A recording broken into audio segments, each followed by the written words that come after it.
asalaamaaleykum mbokku internet yi yéen ñu baaxoo di ñu suivre ci chaîne bii di T2S TV Louga tey nag dañoo ñëw ngir présenter leen émission bu bees boo xamante ni li ko tax a jóg mooy jàng anglais ki leen koy présenter nag mooy seen xarit Ba Assane Gaye kon mardi bu nekk à 20h ñu ngi leen di ñaan ngeen xaar ko ci chaîne bi kon mbokk yi bu leen fàttee ngeen abonné ci chaîne bi te activer cloche de notification pour ngeen bañ a raté yeneen vidéo yi di ñëw.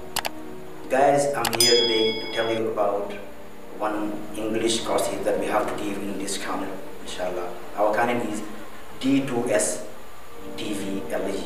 So we are very happy to meet you here and we are going to learn English together.